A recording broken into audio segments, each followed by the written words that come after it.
Grande eres tú. Señor, con gran temor nos disponemos ahora a abrir tu palabra y a exponernos a ella. A un texto tan duro como el que vamos a estar leyendo en esta mañana. Oh Padre, confiamos en ti. Tu palabra, tú nos la has dejado con el propósito de que tu nombre sea glorificado y de que tu pueblo aquí, Señor, sea edificado, mirando más claramente a nuestro Señor Jesucristo. Oh Padre, auxílianos en esta mañana por medio de tu Espíritu Santo. Ayúdanos, Señor, a exponernos con reverencia, con humildad, con expectativa a tu palabra. Señor, que tu Espíritu Santo nos convenza a todos de la necesidad de vivir vidas cada día más consistentes con esa verdad que tú nos has revelado en el Evangelio. Y que nos lleves a nosotros, Señor, al autoexamen. Y que convenzas por medio de ella y tu Espíritu Santo a aquellos que no son creyentes. Y que hoy, Señor, tú les salves para tu gloria. Y que añadas a tu pueblo, de los niños y de los adultos, Señor. Oh Padre, bendícenos con tu presencia. Te lo pedimos en el nombre de nuestro Señor Jesucristo. Amén. ¿Podemos tomar asiento?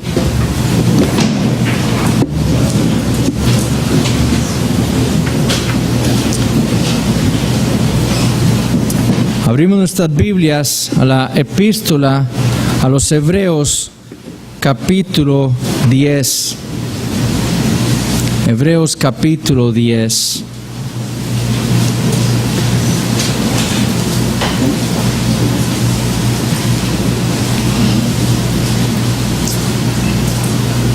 Volveremos a empezar en el versículo 19 y estaremos terminando en el versículo 31. Dice así la palabra del Señor. Así que, hermanos, teniendo libertad para entrar en el lugar santísimo por la sangre de Jesucristo, por el camino nuevo y vivo que Él nos abrió a través del velo, esto es, de su carne, y teniendo un gran sacerdote sobre la casa de Dios, acerquémonos con corazón sincero, en plena certidumbre de fe, purificados los corazones de mala conciencia y lavados los cuerpos con agua pura. Mantengamos firme, sin fluctuar, la profesión de nuestra esperanza, porque fiel es el que prometió. Y considerémonos unos a otros para estimularnos al amor y a las buenas obras, no dejando de congregarnos como algunos tienen por costumbre, sino exhortándonos, y tanto más cuanto veis que aquel día se acerca. Porque si pecaremos voluntariamente después de haber recibido el conocimiento de la verdad, ya no queda más sacrificio por los pecados, sino una horrenda expectación de juicio y de hervor de fuego que ha de devorar a los adversarios. El que viola la ley de Moisés por el testimonio de 2 o de 3 testigos muere irremisiblemente. ¿Cuánto mayor castigo pensáis que merecerá el que pisoteare al Hijo de Dios y tuviere por inmunda la sangre del pacto en la cual fue santificado e hiciere afrenta al Espíritu de gracia? Pues conocemos al que dijo: mía es la venganza, yo daré el pago, dice el Señor, y otra vez el Señor juzgará a su pueblo. Horrenda cosa es caer en manos del Dios vivo. Por 10 capítulos el autor le ha estado explicando el Evangelio a esta iglesia en Roma. 10 capítulos. El autor sabe que estos hermanos estaban experimentando una gran persecución. Él sabe que de en medio de ellos han salido algunos que antes estaban ahí, habían profesado fe en el Señor Jesucristo y ahora habían apostatado. También de alguna manera se había llegado a enterar que algunos de estos hermanos ahí ahora, en ese momento en que él les está escribiendo, estaban dudando de su fe. Y estaban en peligro de hacer lo mismo que habían hecho aquellos. En peligro de apostatar. Y la urgencia para escribirles estaba en ese conocimiento. Y es por eso, como hemos estado diciendo las últimas semanas, que el autor les escribe este sermón. Esa era la urgencia. Eso es lo que ellos necesitaban escuchar. Era lo que ellos necesitaban ser recordados, de la superioridad de Cristo y de su obra en la cruz del Calvario. Lo que ellos necesitaban recordar nuevamente era esas buenas noticias que Dios les había traído a ellos en su Hijo Jesucristo. Su propósito, como hemos visto, era animarlos, era motivarlos, era consolarlos, pero sobre todo el propósito del autor al escribirles el Evangelio era que ellos pudieran vivir vidas consistentes con esa verdad que ellos habían creído y que los había transformado a ellos unas décadas atrás. Y eso es precisamente lo que hemos estado estudiando en las últimas 3 semanas. Después de haberles predicado el Evangelio, después de habérselos explicado detalladamente cómo es este Señor Jesucristo superior a todo lo que conocían ellos del Antiguo Testamento, y cómo era superior su obra por sobre cualquier otra cosa en el Antiguo Pacto, el autor entonces procede a decirles cómo es que se vive una vida cristiana consistente.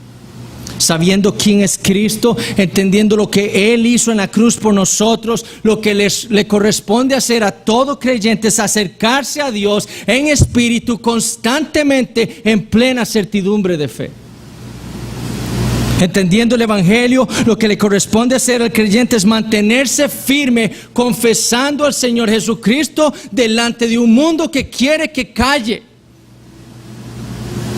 Y por último, habiendo creído el Evangelio, habiéndolo entendido y habiéndolo abrazado, lo apropiado para el creyente es que considere atentamente a sus hermanos en la iglesia para provocarlos a ellos al amor y a las buenas obras.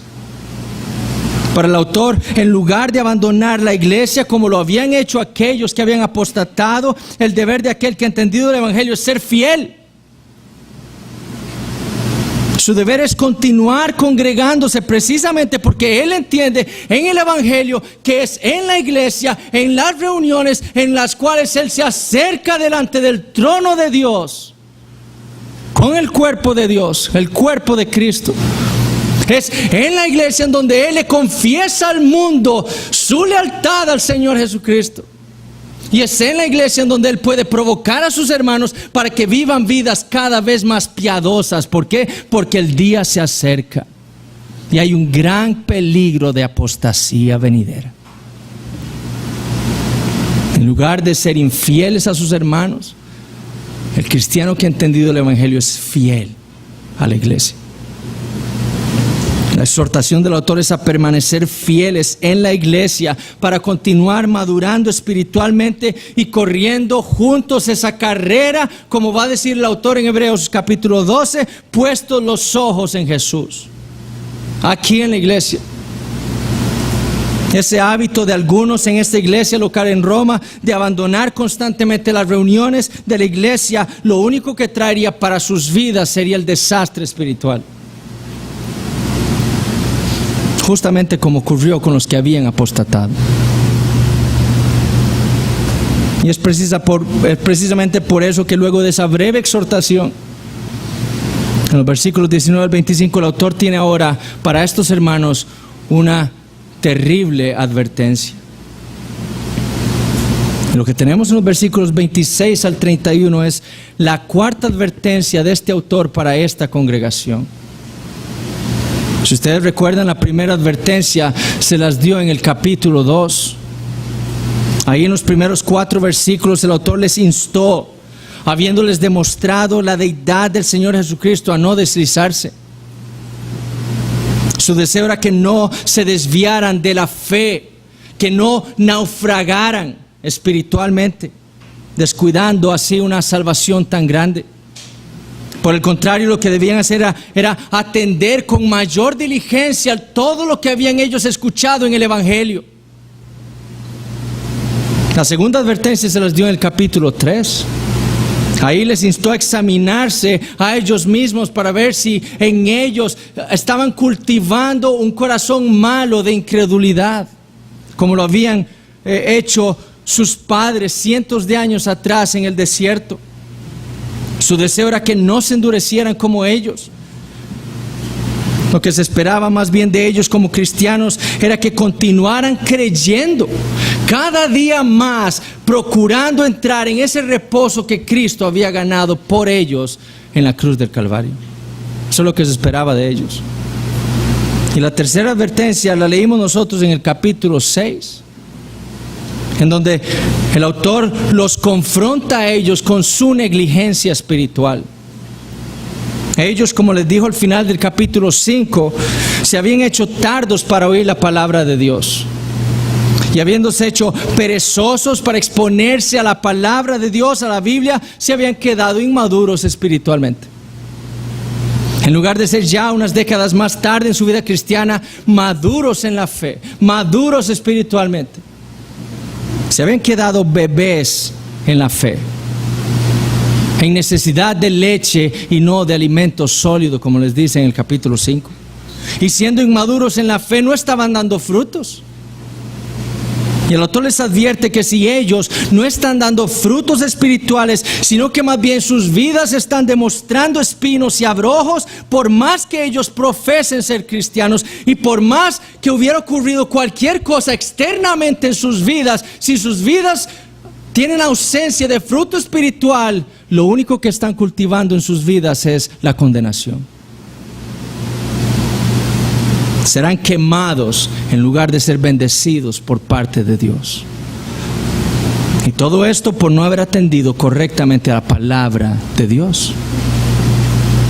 Y ahora en el capítulo 10 el autor vuelve a traerles una severa advertencia a estos hermanos, a todos aquellos que no estaban perseverando adecuadamente en la fe y que estaban más bien mostrando esos inicios, los mismos hábitos que habían mostrado aquellos que ya habían apostatado y habían salido de la iglesia y que ahora se consideraban enemigos de Cristo. Es una advertencia que debe ser atendida no solo por estos hermanos, sino por todos y cada uno de nosotros. Hoy entonces estaremos estudiando esta nueva advertencia en los versículos 26 al 31. Y el sermón lo voy a dividir en 4 puntos. Primero vamos a ver cuál es el pecado del que está advirtiendo el autor aquí. Segundo, veremos el castigo que le espera al que persiste en ese pecado.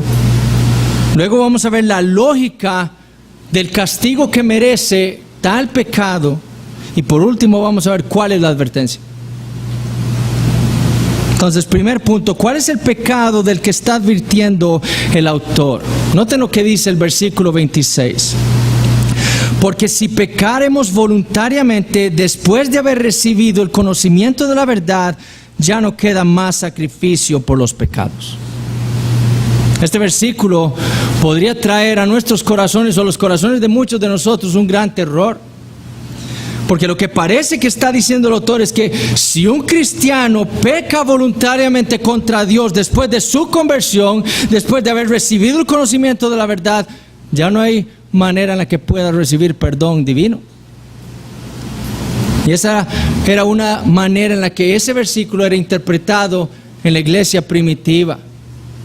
Muchas iglesias en los primeros siglos después de Cristo interpretaban ese pasaje así y creían que si un cristiano pecaba después de su bautismo, ya había perdido totalmente su salvación. Y entonces lo excomunicaban. Ciertamente esa no es una interpretación correcta de ese pasaje. Pero si nosotros también, como ellos, ignoramos el contexto en el cual está este versículo aquí, podemos caer en otra equivocación. Porque el autor no está diciendo aquí que el creyente no peca a lo largo de su vida cristiana. Eso no es lo que está diciendo el autor. Es decir, el autor no está diciendo que si usted es cristiano y peca de una u otra manera, ya sea en ignorancia o voluntariamente contra Dios, usted entonces deja de ser cristiano y entonces ya no hay manera de que sea perdonado por sus pecados. Eso no es lo que está diciendo el autor. El testimonio de la Biblia es que el cristiano, a pesar de que ha sido regenerado, a pesar de que ha sido justificado, a pesar de que ha sido santificado por el Espíritu Santo, aún peca contra el Señor, tanto por ignorancia como voluntariamente. Esa es la evidencia de la Biblia. Y la razón de esto, como bien lo afirmó Pablo en Romanos 7, es que el cristiano aún mora en su carne, y en su carne mora ¿qué? El pecado. Aún en nuestra vida, después de haber sido regenerados, justificados y a pesar de que estamos siendo santificados, aún pecamos.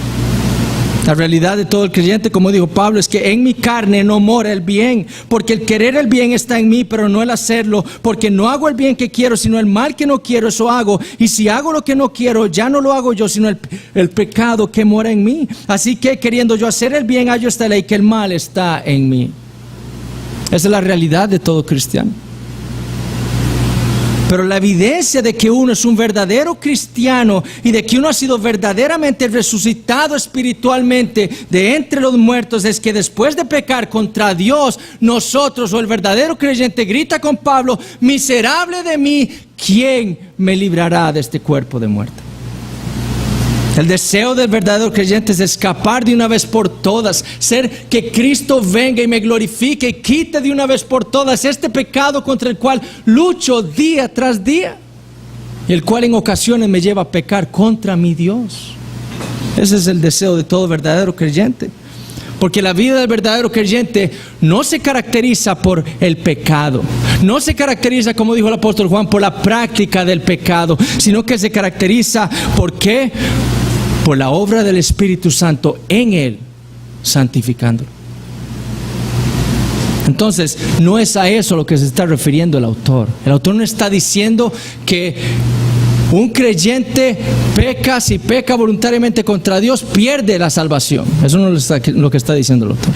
A ese pecado no se está refiriendo el autor. En la mente del autor está un pecado muy particular. Literalmente lo que el autor dice es así: porque si voluntariamente continuáremos pecando después de haber recibido el conocimiento de la verdad, ya no queda más sacrificio por los pecados. O como lo traduce la Biblia de las Américas: porque si continuamos pecando deliberadamente después de haber recibido el conocimiento de la verdad, ya no queda sacrificio alguno por los pecados. En el original, el versículo 26 inicia con esa palabra voluntariamente. Y el lugar que el autor le da a esa palabra en ese versículo al inicio implica énfasis. Ese término se encuentra solamente aquí y en 1 Pedro 5:2, en donde Pedro exhortó a sus pastores en aquellas iglesias a que apacentaran la grey de Dios no por fuerza, sino voluntariamente. Es el mismo término. Literalmente significa hacer algo deliberadamente, intencionalmente, de su propia voluntad, al propio. Y como hemos visto, se refiere a esa distinción que encontramos en el Antiguo Testamento entre los pecados de ignorancia y aquellos que se hacían voluntariamente. Como habíamos leído de Moisés, que habló de este tipo de pecados en Números capítulo 15. Cuando Moisés dice en el versículo 30 de Números 15, le dice a Israel: mas la persona que hiciere algo con soberbia, así el natural como el extranjero, ultraja a Jehová. Esa persona será cortada de en medio de su pueblo. O como traduce la Biblia de las Américas, ese mismo versículo, Números 15:30. Pero aquel que obre con desafío, tanto el natural como el extranjero, ultraja a Jehová. Es decir, no se trata de cualquier pecado voluntario, sino de uno muy particular, un pecado que se hace deliberadamente desafiando a Dios luego de haber recibido el conocimiento de la verdad. Y no se trata de un pecado voluntario nada más, Se trata de un pecado que se hace continuamente en la vida de una persona. Porque si voluntariamente continuásemos pecando, eso es literalmente lo que el autor dice. Es decir, se trata de un pecado que se hace continuamente después de haber recibido ese conocimiento de la verdad. Es como el mismo pecado del que habla Números capítulo 15.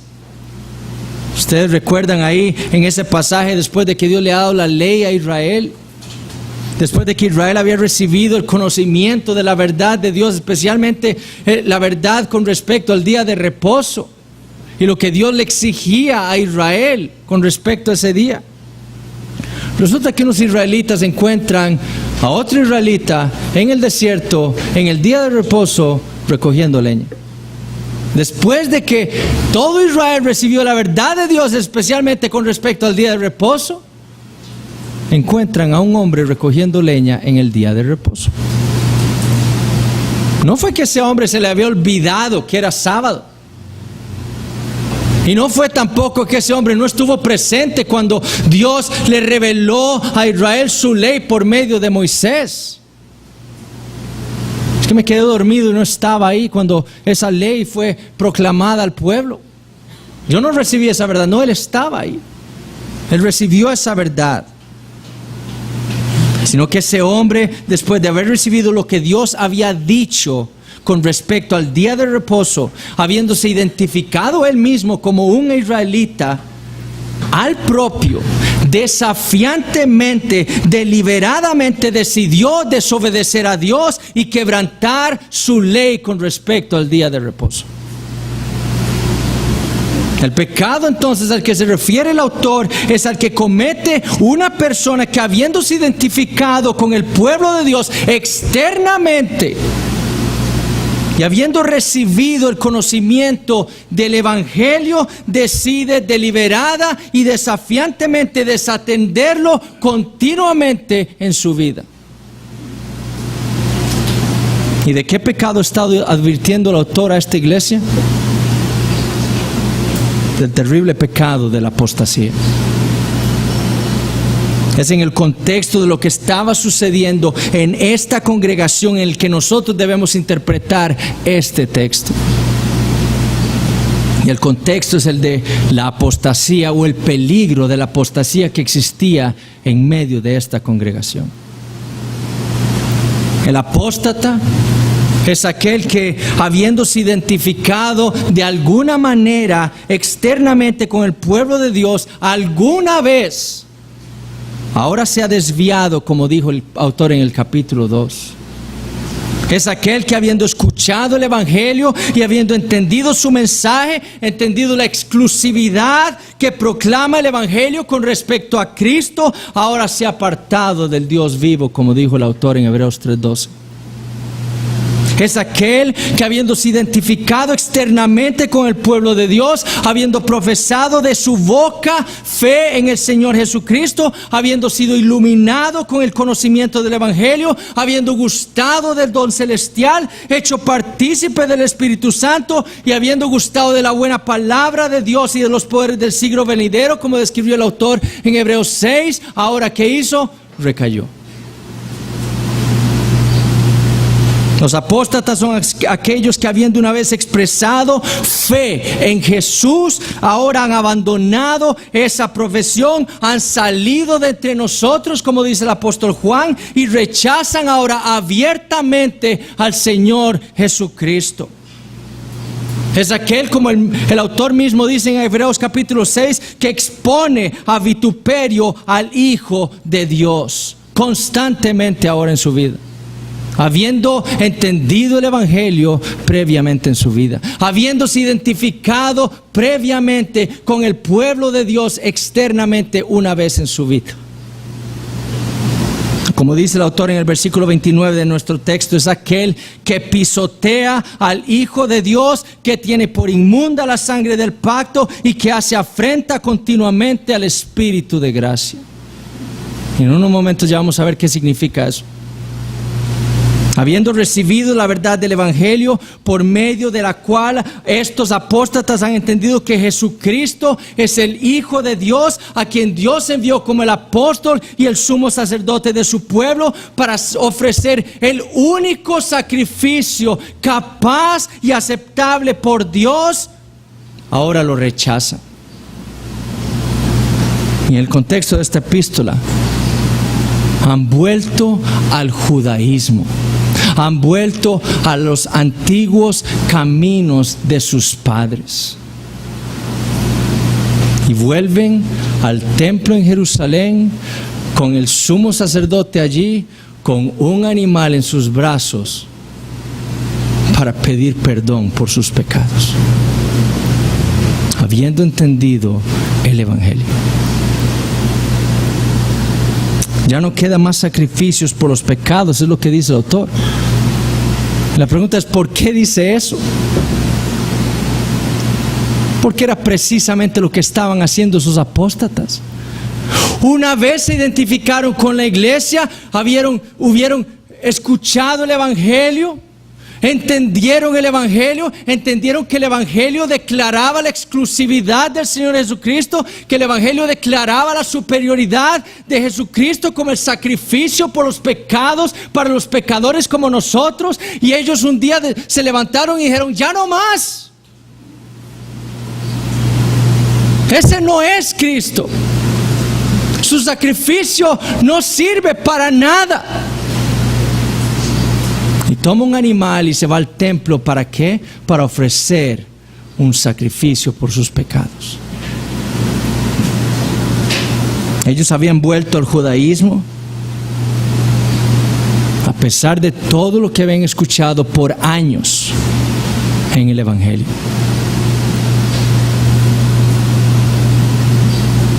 Pero el autor les dice, desafiando de tal manera a Dios, ya no queda más sacrificio por el pecado.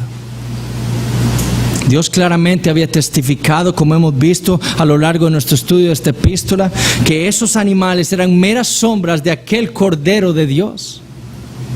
Eran meras sombras que apuntaban a Cristo, que todo el antiguo pacto había quedado obsoleto con la venida del Señor Jesucristo. Eso es lo que Dios había dado testimonio en su palabra. Que esos sacrificios no pueden hacer perfecto, como dice el capítulo 9, en cuanto a la conciencia del que practica ese culto. O como dijo el autor en Hebreos capítulo 10, versículo 11, esos sacrificios nunca pueden quitar el pecado. Ese fue el testimonio de Dios en la Escritura. Y estos hombres han decidido rechazar eso. Rechazar esa verdad, rechazar ese testimonio, y han vuelto a tomar un animal para que fuera sacrificado por sus pecados, entendiendo eso. Lleven todos los animales del mundo, hagan cualquier cosa, hagan todo lo que quieran hacer, pero si ustedes persisten rechazando a Cristo después de haber recibido el conocimiento de la verdad en el Evangelio, ya no queda nada para el perdón de sus pecados. Es lo que le está diciendo el autor. Nada. Y en ningún otro hay salvación, le dijo Pedro, a los gobernantes de Israel. Porque en ningún otro hay salvación bajo el cielo, sino en Jesucristo. Solo Cristo puede limpiar nuestras conciencias de obras muertas. Solo Cristo puede purificar nuestras almas. Solo Cristo puede justificarnos. Solo Cristo puede santificarnos. Y solo Cristo puede hacer perfectos a nosotros los que estamos siendo santificados. Solo Cristo. El argumento del autor a lo largo de esta epístola ha sido este: Jesús es mejor. Eso es lo que declara el Evangelio. Y estos hombres estaban rechazando esa verdad. Rechazarlo a Él entonces implica renunciar a cualquier posibilidad de salvación, porque sin Cristo no hay perdón de pecados. Lleven miles de animales a Jerusalén millones de animales que ningún pecado podrá ser expiado por esos. Y esa es la realidad de todos aquellos que se habían identificado una vez con el cristianismo, que habían visto en acción el poder del Espíritu Santo en la iglesia, convirtiendo almas, santificando hermanos, pero que ahora estaban viviendo sus vidas continuamente rechazando a Cristo. El pecado entonces al cual está advirtiendo el autor es el pecado de la apostasía y de persistir una vida así, rechazando a Cristo, del cual entendieron y escucharon en el pasado. La apostasía. Ahora, ¿por qué debía hacer el autor esta advertencia? Ese es el segundo punto. ¿Por qué debía hacer el autor esta advertencia? Porque si pecaremos voluntariamente después de haber recibido el conocimiento de la verdad, ya no queda sacrificio por los pecados, sino una horrenda expectación de juicio y de hervor de fuego que ha de devorar a los adversarios. La razón por la cual el autor debía advertir a esta congregación es por lo que habían hecho los apóstatas, que en lugar de ser algo beneficioso para sus vidas, había sido algo espantoso. Primero porque ellos creían realmente que volviendo al judaísmo, a esos viejos caminos de sus padres, al antiguo pacto, estaban mejorando su posición delante de Dios. Pero lo que estaban ganando más bien de persistir en ese pecado, lo que se estaban ganando al rechazar a Cristo y el nuevo pacto que Dios hizo con su pueblo por medio de él, era quedarse sin el único sacrificio que Dios le había dado al mundo, a pecadores como nosotros, para reconciliarnos con él. Esa es la primera razón por la cual ellos debían ser advertidos, estos hermanos que estaban dudando. Pero también muchos de ellos al borde de la apostasía debían ser advertidos de que volver al judaísmo, lo único que les esperaría a ellos sería una horrenda expectación de juicio y de hervor de fuego que ha de devorar a los adversarios. Eso era lo único que podían esperar de parte de Dios. Dios no les iba a dar una palmadita en la espalda: qué bueno que volviste al otro camino que yo tengo. No, es Cristo o es nada. Y lo que ellos decidieron hacer, lo que merecía era esto: el juicio de Dios. No solo se quedarían sin el único sacrificio eficaz, sino que también les esperaba un terrible castigo. Y esa frase en el versículo 27 es un eco de Isaías 26:11. Ahí el profeta le dijo a Israel: Jehová, tu mano está alzada, pero ellos no ven. Verán al fin y se avergonzarán los que envidian a tu pueblo, y a tus enemigos fuego los consumirá. El contexto de ese pasaje en Isaías, si ustedes lo leen más tarde, es la confianza que tiene el pueblo de Dios en Él, en la protección que Dios le da a su pueblo. Es por esa confianza que el profeta llamaba a Israel a perseverar en Jehová, a perseverar creyendo en Él, a perseverar confiando en Él, confiando perpetuamente en Él. Aquellos que no eran parte del pueblo de Dios, lo único que les esperaba era el juicio, fuego que los consumirá. Y contrario a lo que les esperaría al pueblo de Dios, estos judíos que habían apostatado, que una vez se declararon cristianos y que ahora habían rechazado a Cristo, habían vuelto al templo con un animal en sus manos, ahora ya no eran parte del pueblo de Dios, eran sus enemigos. Lo mismo que experimentaron los enemigos de Dios a los que escribió Isaías, lo mismo experimentarían estos judíos que, creyendo estar haciendo algo correcto, haciendo eso, estaban haciéndose ellos mismos enemigos de Dios. Y lo único que le podía esperar al apóstata era la muerte. Como vimos hace unos momentos en el Antiguo Testamento, lo único que podía esperar aquel que deliberadamente pecara contra Dios era la muerte. Ese hombre que encontraron varios israelitas recogiendo leña en el día de reposo, eso fue lo que encontró, su muerte. En Números 15, 35 y 36 dice así: y Jehová dijo a Moisés: irremisiblemente muera aquel hombre, apedréelo toda la congregación fuera del campamento. Entonces lo sacó la congregación fuera del campamento y lo apedrearon y murió como Jehová mandó a Moisés. Eso es lo que debía esperar todo aquel que deliberadamente pecara contra Dios después de haber recibido la verdad de Dios. Así como este rebelde en Números 15, el apóstata no tiene ninguna razón de esperar expiación por sus pecados, ni de esperar nada bueno de parte de Dios, sino nada más fuego consumidor, la condenación y el juicio de Dios. ¿Y por qué razón debía ser castigado? Escuchen por lo único que se puede esperar: el castigo. Una horrenda expectación de juicio y de hervor de fuego que ha de devorar a los adversarios. ¿Por qué debían esperar castigo? Porque ellos, habiendo apostatado de la fe, se habían convertido en adversarios de Dios, en sus enemigos. Eso era para Dios todos aquellos judíos que rechazaban el evangelio.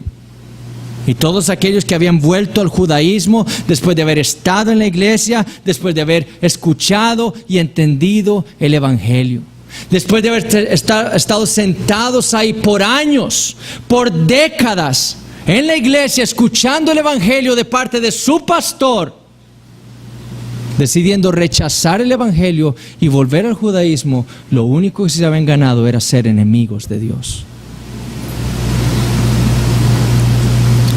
Porque esa era la costumbre de los judíos, que se volvían. Recuerden Pablo en Hechos 24, él decía que los judíos llamaban a este camino una herejía. Una herejía.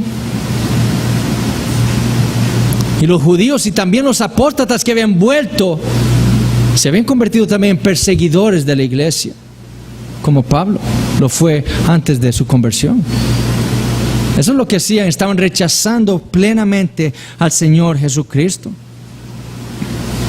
Lo único que puede esperar aquel que se opone a Dios, que se opone a su ungido, es el juicio y la condenación.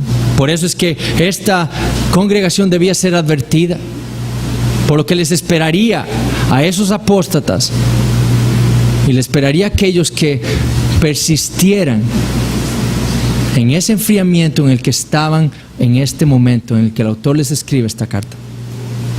Ahora, ¿cuál es la lógica para ese castigo? Versículos 28 y 29. El que viola la ley de Moisés por el testimonio de 2 o 3 testigos muere irremisiblemente. ¿Cuánto mayor castigo pensáis que merecerá el que pisoteare al Hijo de Dios y tuviere por inmunda la sangre del pacto en la cual fue santificado e hiciere afrenta al Espíritu de gracia?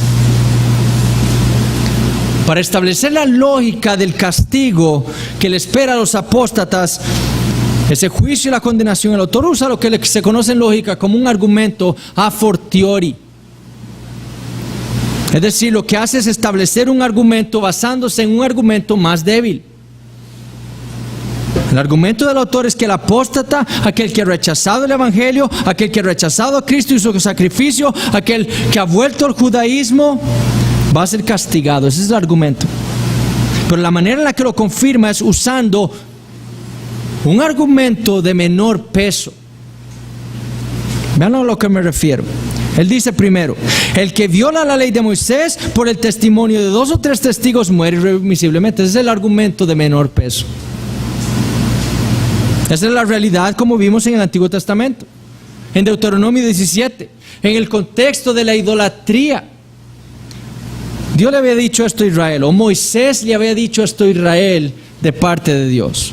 Cuando se hallare en medio de ti, en alguna de tus ciudades que Jehová tu Dios te da, hombre o mujer que haya hecho mal ante los ojos de Jehová tu Dios, traspasando su pacto, que hubiere ido y servido a dioses ajenos y se hubiera inclinado a ellos, ya sea al sol o a la luna, o a todo el ejército del cielo, lo cual yo he prohibido, y te fuere dado aviso, y después que oyeres y hubieres indagado bien, la cosa pareciere de verdad cierta, que tal abominación ha sido hecha en Israel, entonces sacarás a tus puertas al hombre o a la mujer que hubiere hecho esta mala cosa, sea hombre o mujer, y los apedrearás, y así morirán.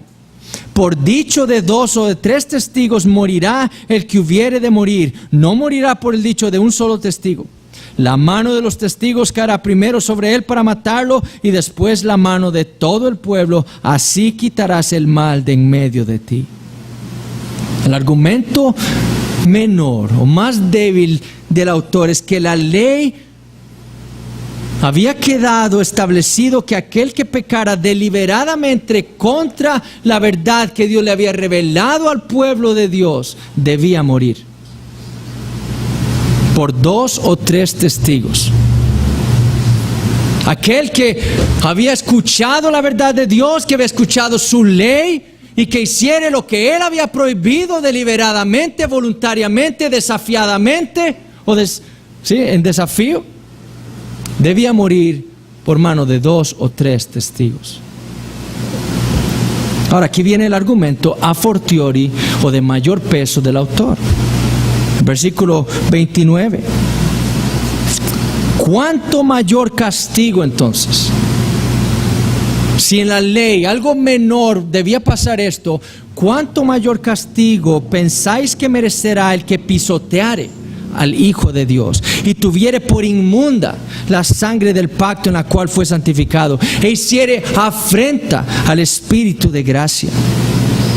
Si pecar deliberadamente contra la ley de Moisés era grave y merecía la muerte, ¿cuánto más aquel que rechaza el Evangelio? Ese es el argumento. Será peor castigo para el que rechaza el Evangelio que para aquel que rechazó la ley de Moisés. El que rechazaba la ley de Moisés recibía la muerte física, era apedreado, pero el que rechaza el Evangelio recibirá la muerte espiritual. Y no en mano de 2 o 3 testigos. Toda una iglesia dará testimonio al final de su apostasía. Toda una iglesia. Ahora, ¿por qué es tan grave este pecado como para merecer tal castigo? ¿Cuánto mayor castigo? De nuevo, versículo 29. ¿Pensáis que merecerá el que pisoteare al Hijo de Dios y tuviere por inmunda la sangre del pacto en la cual fue santificado e hiciera afrenta al Espíritu de gracia? Esos apóstatas, los apóstatas merecerán tal castigo, la muerte eterna, la condenación en el infierno, porque en su apostasía estaban haciendo 3 cosas. Primero, estaban pisoteando al Hijo de Dios. Ese término que se traduce en nuestra versión como pisotear, en el original significa tratar algo con desprecio, despectivamente, con rechazo. Es el mismo término que usó el Señor en Mateo 7:6 cuando le dice a sus discípulos que no tiraran las perlas delante de los cerdos, no sea que las pisoteen. Lo que los apóstatas estaban haciendo no era solo rechazar a Cristo, no era simplemente rechazar a Cristo, sino que estaban dedicando sus vidas a deshonrarlo a Él, a pisotearlo, a blasfemarlo, a decirle que Él era un impostor, que todo lo que la Escritura decía de Él era mentira. Figurativamente, lo que el autor está diciendo es que a estos apóstatas les hubiera gustado tener a Jesús enfrente, tirarlo al piso y pasarle por encima para deshonrarlo.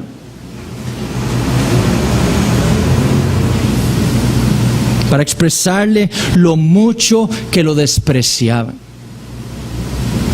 Y qué mayor pisoteo que después de conocer en el Evangelio que Cristo es el único sacrificio que Dios le dio a los hombres para poder ser perdonados de sus pecados, reconciliados con Él, justificados, perfeccionados, tomaran ahora un animal y lo llevaran al templo pensando que esa bestia iba a servirles a ellos para recibir el perdón de pecados. ¿Qué más deshonra? Segundo, ¿qué estaban haciendo estos apóstatas? Estaban teniendo por inmunda la sangre del pacto en la cual fue santificado. Ese término inmunda en el original es el término koinón. Ustedes han oído hablar del griego koine en el que se escribió el Nuevo Testamento, el griego común, no el griego clásico, no el griego común. Es el mismo término aquí. Ellos estaban teniendo por profana, por común, la sangre del Señor Jesucristo. La sangre que Cristo derramó en favor de su pueblo en el nuevo pacto. ¿Por qué creen que el autor les escribió el capítulo 9 a esta iglesia? Todo ese capítulo tiene que ver con lo especial, con lo precioso, con lo inigualable, con la superioridad de la sangre de Cristo. Todo el capítulo 9. Porque debía refutar lo que estaban haciendo esos apóstatas, tratando de común la sangre de Cristo. Porque si la sangre de los toros y de los machos cabríos, dijo en Hebreos 9:13, y las cenizas de la becerra rociadas a los inmundos santifican para la purificación externa, como habíamos dicho, de la carne, ¿cuánto más? Otro argumento fortiori. La sangre de Cristo, el cual mediante el Espíritu Eterno se ofreció a sí mismo sin mancha a Dios, limpiará vuestras conciencias de obras muertas para que sirváis al Dios vivo. Pero para los apóstatas, para aquellos que una vez habían profesado fe en el Señor Jesucristo, ahora esa sangre era algo común, como la sangre de cualquier otro hombre. Nada especial. Ahora, no deseo detenerme mucho aquí. Pero, ¿cómo debemos interpretar esa frase? La sangre del pacto en el cual fue santificado. ¿Santificado quién? ¿A quién se refiere el autor ahí? Si ustedes me buscan más tarde, les puedo leer la cita o el comentario de Owen al respecto. Pero hay dos opciones. ¿Quién es el santificado ahí? Bueno, el apóstata, puede ser. O la otra opción es Cristo. El apóstata, diciendo quizás, interpretando de una manera, fue santificado, separado una vez que estuvo en la iglesia, apartado externamente, por así decirlo. Pero con lo que el autor ha venido diciendo con respecto a la santificación, a ese acto que Cristo hizo con su sangre por su pueblo, sería una contradicción si el autor se estuviera refiriendo a los apóstatas como esos que están siendo santificados. Porque él dice que por la voluntad de Dios, Cristo vino aquí a santificarnos a nosotros, a hacernos perfectos. La otra posibilidad es el Señor Jesucristo. Es decir, lo que el autor estaría implicando es que con su sangre el Señor fue consagrado en su oficio como el sacerdote del nuevo pacto, santificado para ese sacerdocio del nuevo pacto, para Dios. Y lo que los apóstoles entonces estaban haciendo es llamando común a esa sangre que fue derramada por el Señor Jesucristo, por el sumo sacerdote que había sido consagrado por Dios para que obrara en favor de su pueblo en el nuevo pacto. Común, no sirve de nada, no tiene nada especial esa sangre. Y tercero, lo que estaban haciendo los apóstoles eran afrentando al Espíritu de gracia. Ahora es interesante que este es el único lugar en todo el Nuevo Testamento en donde se le llama así al Espíritu Santo. Y quizás sabemos que el autor no está usando esas palabras así nomás. Él tiene una intención para llamar al Espíritu Santo así, el Espíritu de gracia. Lo que ellos estaban rechazando era la gracia de Dios en el Evangelio. Y lo que literalmente estaban haciendo estos apóstatas era insultando al Espíritu Santo. Insultando al Espíritu Santo y su obra de gracia en los hombres. Cuando ellos estuvieron en la iglesia, profesaron de labios ser cristianos, gustaron del don celestial, como recordamos en capítulo 6. Ellos fueron hechos partícipes del Espíritu Santo. Vieron a muchos ahí ser convertidos por el poder del Espíritu Santo. Vieron a muchos ser edificados espiritualmente allí, ser santificados día tras día. Darles arrepentimiento a muchos, fe verdadera a muchos. Y habiendo sido testigos de esa obra perfecta del Espíritu Santo, ahora lo han insultado. Rechazan la evidencia de esa obra perfecta del Espíritu Santo en la vida de los hombres. El pecado de la apostasía, mis hermanos, no es otra cosa que el pecado imperdonable. No es otra cosa que la blasfemia contra el Espíritu Santo de la que habla el Nuevo Testamento. Porque como hemos visto a lo largo de nuestro estudio de esta epístola, es el Espíritu Santo quien ha dado testimonio de la persona y la obra del Señor Jesucristo. El Espíritu Santo dice, y el autor cita el Antiguo Testamento para hablar acerca de Cristo. Es ese pecado de muerte de la que el apóstol Juan en 1 Juan 5 dice o pide que no se ore.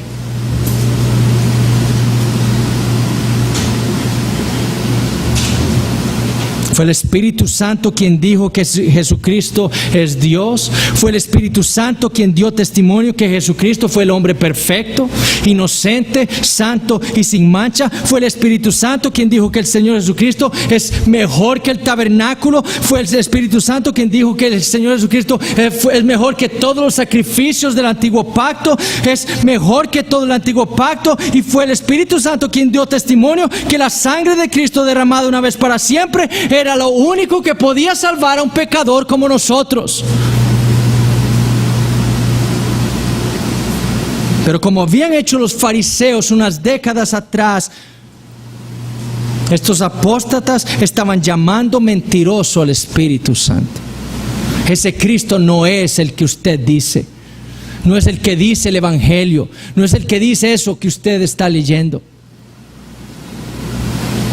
Todo lo que dice la Biblia acerca de Él, decían estos apóstatas, quizás es mentira. Años atrás, ¿qué era lo que decían los fariseos cuando vieron a Jesús? Este no echa fuera demonios sino por Belcebú. Cuando tenían la evidencia clara del poder del Espíritu Santo obrando en medio de ellos y estaban diciendo, eso es mentira. Echa fuera demonios por el príncipe de los demonios. Rechazar, hermanos, la obra y el testimonio del Espíritu Santo, hacerle afrenta a Él, hace que un hombre se encuentre irremediablemente perdido espiritualmente. Rechazar lo que el Espíritu Santo nos revela en el Evangelio acerca de Cristo y nos muestra a nosotros en la vida de los hermanos que tenemos aquí en la iglesia, rechazar ese testimonio hace que una persona sea irremediablemente perdida espiritualmente. Y hace de ese pecado algo imperdonable, de persistir en ese rechazo. Todo pecado y blasfemia, dijo el Señor, será perdonado a los hombres, mas la blasfemia contra el Espíritu no les será perdonada.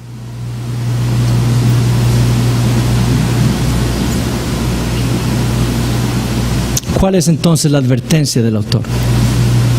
Versículos 30 y 31. Pues conocemos al que dijo, mía es la venganza, yo daré el pago, dice el Señor, y otra vez el Señor juzgará a su pueblo. Horrenda cosa es caer en manos del Dios vivo. Ciertamente, como hemos visto, habrá un castigo terrible para los apóstatas. Pero la advertencia del autor es esta. Horrenda cosa es caer en manos del Dios vivo. Eso es lo terrible.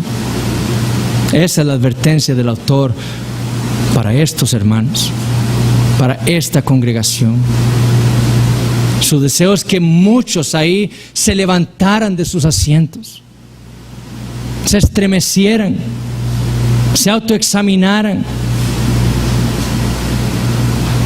entendiendo esta advertencia. Horrenda cosa es caer en manos del Dios vivo. Lo terrible es caer en las manos del Dios que vive. Lo terrible es caer en manos del Dios que reina.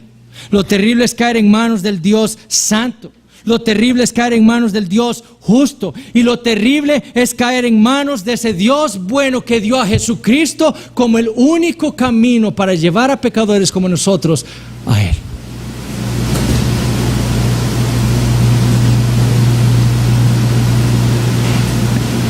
Ese Dios se vengará de todos aquellos que se burlaron de Él. Ese Dios se burlará y se vengará de todos aquellos que se rebelaron contra Él. Ese Dios se vengará contra todos aquellos que desafiantemente rechazaron el Evangelio. Ese Dios se vengará de todos aquellos que trataron como común la sangre del Señor Jesucristo.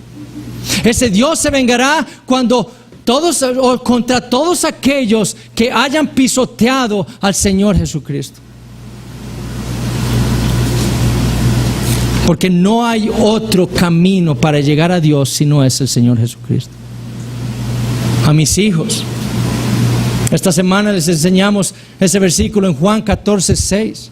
Y niños, quiero que me pongan atención, Diego, Felipe, Javi, Amy, Elena, el resto de los niños. Ustedes tienen que saber una cosa, Diego. Solo hay un camino para llegar a Dios, es Jesús. Él dijo: yo soy el camino, la verdad y la vida. Nadie viene al Padre sino por mí. Y ustedes deben saber eso. ¿Por qué? Porque el mundo les va a ofrecer a ustedes, niños, otros caminos para ir según ellos a Dios. Pero ustedes deben saber esto. Ustedes han escuchado desde niños que solamente hay un camino, es Jesús. Y ese es el que ustedes deben procurar seguir. Y aquí el autor está citando para amenazar a estos apóstatas, para levantar a estos hombres, hermanos en la congregación, citando el cántico de Moisés en Deuteronomio 32, con el fin de enfatizar esa certeza del juicio que viene sobre ellos, para que prestaran cuidadosa atención a lo que estaban haciendo con sus vidas. Para nosotros los creyentes, ya para terminar, ¿qué nos debe llevar a nosotros una advertencia tan terrible como esta?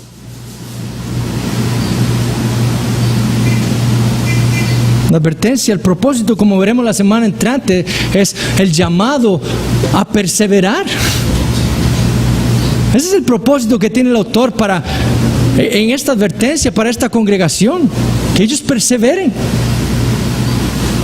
Pero un pasaje como estos, el día de hoy, nos debe llevar a nosotros a agradecer a Dios por el Señor Jesucristo.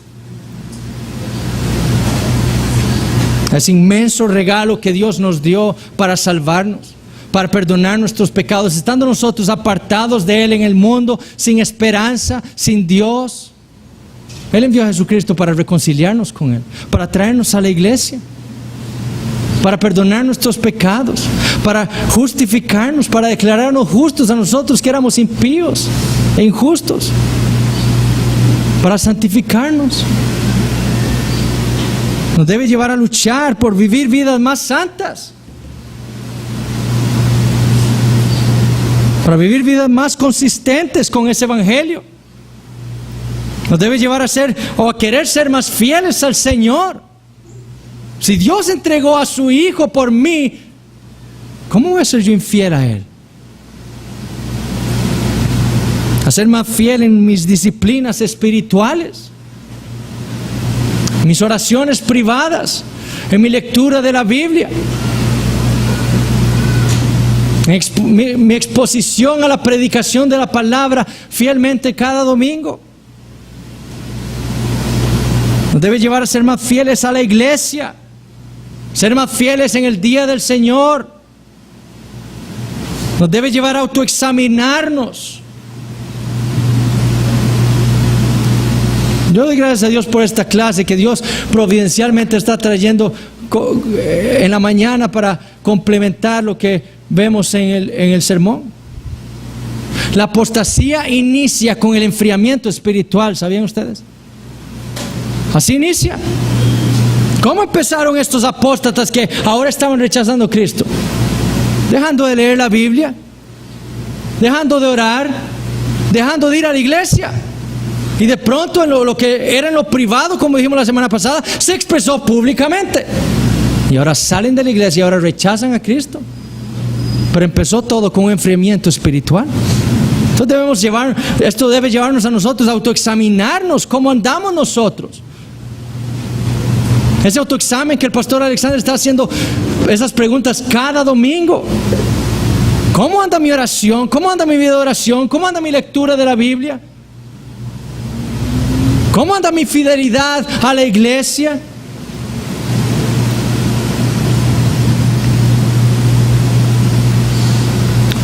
Jay Adams decía que nosotros debemos tratar como incrédulos a los que no son miembros de una iglesia local. Y esta es la razón, porque ellos mismos se están tratando como incrédulos. Porque como dijo el pastor Alex hoy en la mañana, todo creyente debe ser miembro de una iglesia, servir ahí, exponerse a la palabra de Dios ahí, acercarse a Dios ahí, servir a sus hermanos ahí. Y tenga cuidado de que esa falta de deseo de unirse a una iglesia local no sea esto mismo.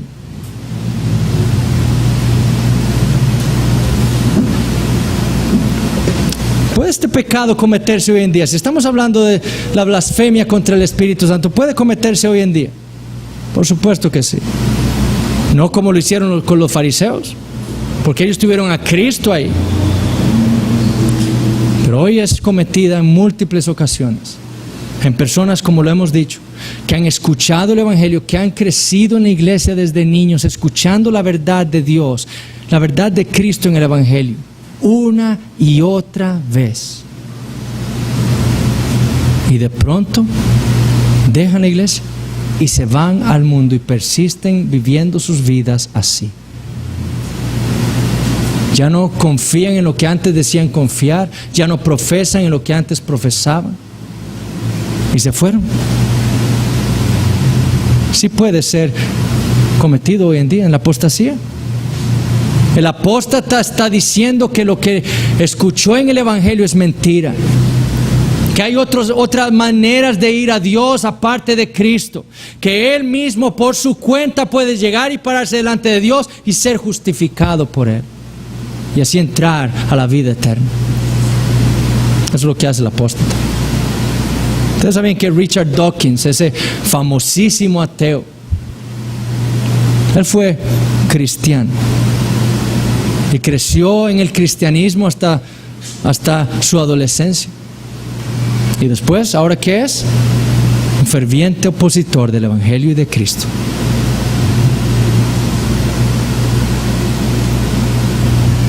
Hermanos, entre nosotros hay así. Hay personas así entre nosotros.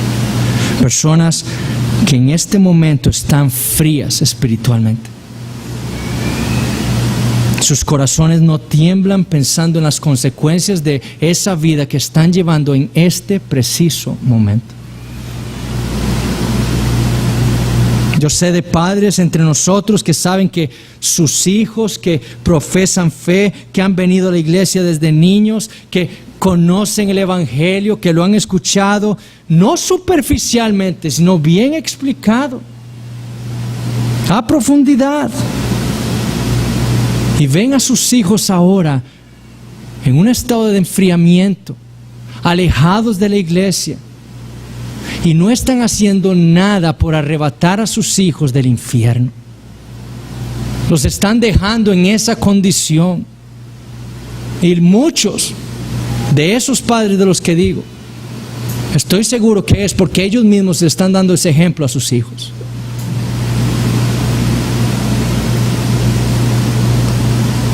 Hermano, escúcheme bien. Si usted sabe que usted está frío espiritualmente, que usted está cultivando ese corazón apóstata, un corazón que se está alejando del Dios vivo, le imploro a usted hoy que recapacite. Si el Espíritu Santo le está moviendo a usted a eso, a reconocer ese pecado de enfriamiento espiritual, que recapacite y que vaya al Señor Jesucristo y le implore a Él que aumente su fe, que acrecente su fe, que restaure su vida espiritual. Que usted reinicie con esas disciplinas espirituales una vez, entendiendo que ahí va a haber bendición de parte de Dios para su vida. Si usted persiste en eso, terminará apostatando. Y como vemos hoy, no le va a ir bien.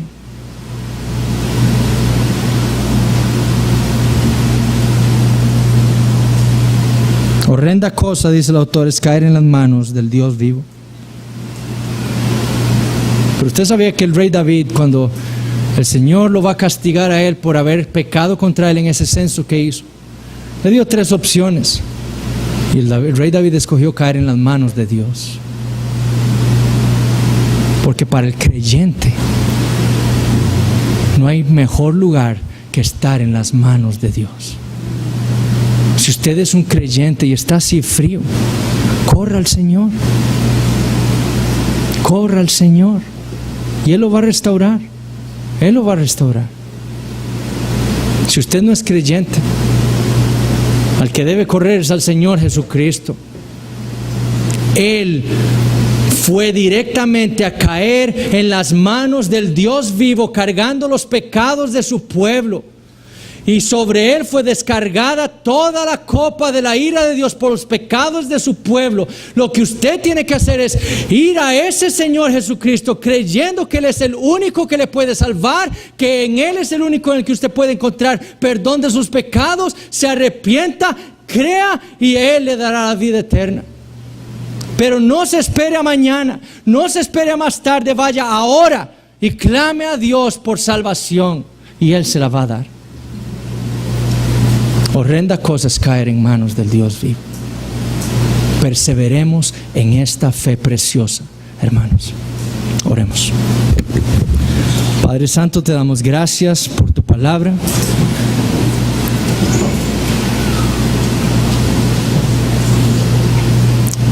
Si nos da temor exponernos a tu palabra, Señor,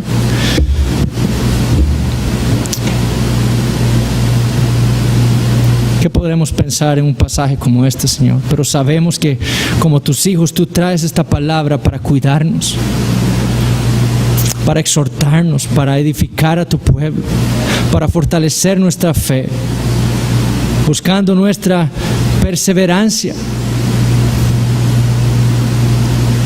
Sobre todas las cosas te damos gracias por el Señor Jesucristo. Él es el único camino. Su sangre es lo más precioso que podemos obtener, porque en ella se halla la vida. En ella obtenemos el perdón que tanto necesitamos. Oh Padre, que el sacrificio de tu Hijo Jesucristo, que el Evangelio sea parte constante de nuestra mente, que no sea parte de ahí, que constantemente estemos meditando nosotros en el Evangelio y que tú lo uses por medio de tu Espíritu Santo para inflamarnos, para prendernos de nuevo en ese fuego que antes había en nuestras vidas.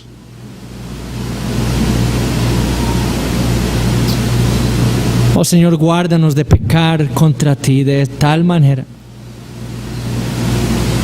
Guarda esta iglesia.